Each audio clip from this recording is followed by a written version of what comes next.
Darlings, எல்லாரும் எப்படி இருக்கீங்க? இன்றைக்கி வெயிட் லாஸ் ரெசிபி ஒன்று பார்த்துடலாமா? இதை வந்து நம்ம லஞ்சாகவும் எடுத்துக்கலாம், பிரேக்ஃபாஸ்ட்டாகவும் எடுத்துக்கலாம். நான் வந்து லஞ்சுக்கு தான் எடுத்திருக்கேன். நார்மலாக நம்ம வந்து செய்கிற சப்பாத்தி தான், அதை கொஞ்சம் டிஃப்ரெண்ட்டாக செய்ய போகிறோம்.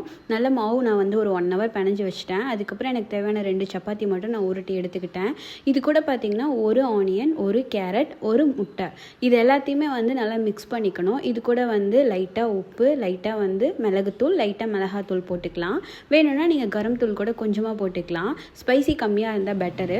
இது எல்லாத்தையுமே நல்லா மிக்ஸ்அப் பண்ணி இந்த மாதிரி தோசைக்கல் வந்து ஹீட் ஆனதும் அதில் வந்து நல்லாவே ஸ்ப்ரெட் பண்ணிக்கோங்க. ஃபுல்லாக ஸ்ப்ரெட் ஆனதுக்கப்புறமா நம்ம தேய்ச்சி வச்சுருக்க சப்பாத்தி ஒன்றை வந்து அது மேலேயே போட்டுருங்க டக்குன்னு உடனே. அப்போ தான் வந்து ஒட்டிக்கும். அப்படியே வந்து லைட்டாக எண்ணெய் வந்து அப்படி இப்படி தடவிடுங்க. தடவிட்டு கொஞ்ச நேரத்துலேயே பார்த்தீங்கன்னா நல்லா இப்படி வந்து நல்லா டேஸ்டியாக வந்து ஒரு ஆம்லேட் வித் சப்பாத்தி வந்துடும். இது வந்து சாப்பிடவும் டேஸ்ட்டாக இருக்கும், ஹெல்த்தியாகவும் இருக்கும்.